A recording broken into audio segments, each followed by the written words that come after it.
শান্তি। আজকের মুরলির তারিখ 30শে জুলাই 2024। প্রাত মুরলি মধুবন।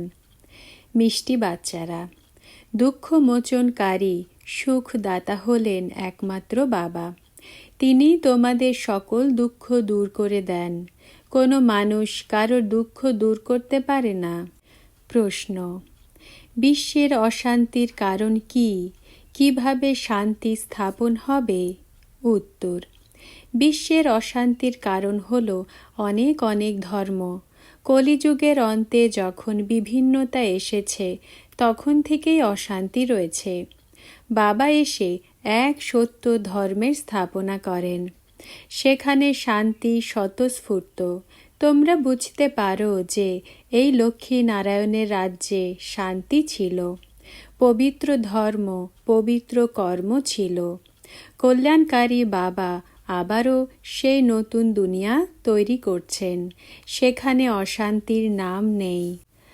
ধারণার জন্য মুখ্য সার। প্রথম পয়েন্ট: রাজযোগের পড়াশোনা হলো সোর্স অফ ইনকাম, কারণ তা দিয়েই আমরা রাজারও রাজা হই। এটা হলো আধ্যাত্মিক পড়াশোনা। রোজ পড়তে হবে আর পড়াতে হবে। দ্বিতীয় পয়েন্ট: সর্বদা এই নেশা থাকবে যে আমরা ব্রাহ্মণ, সত্যিকারের মুখ বংশাবলী। আমরা কলিযুগী রাত থেকে বেরিয়ে দিনে এসেছি। এটা হলো কল্যাণকারী পুরুষোত্তম যুগ। এতে নিজের আর সকলের কল্যাণ করতে হবে। বরদান: প্রতিটি শ্রেষ্ঠ সংকল্পকে কর্মে রূপ দানকারী মাস্টার সর্বশক্তিমান ভব। ব্যাখ্যা: মাস্টার সর্বশক্তিমান মানে সংকল্প আর কর্ম সমান হবে।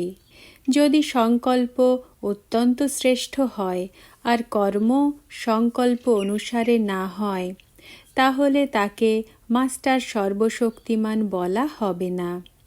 তাকে চেক করো যে যে শ্রেষ্ঠ সংকল্প করছো সেটা কর্মে প্রতিফলিত হচ্ছে নাকি হচ্ছে না। মাস্টার সর্বশক্তিমানের লক্ষণ হল যে শক্তি যে সময়ে প্রয়োজন সেই শক্তি কাজে আসবে। স্থূল আর সূক্ষ্ম সকল শক্তিগুলি এতটাই কন্ট্রোলে থাকবে যে যে সময় যে শক্তির প্রয়োজন সেই শক্তিকে কাজে লাগাতে পারবে। স্লোগান: জ্ঞানী তু আত্মা বাচ্চাদের মধ্যে ক্রোধ থাকলে বাবার নাম বদনাম হয়। ওম শান্তি।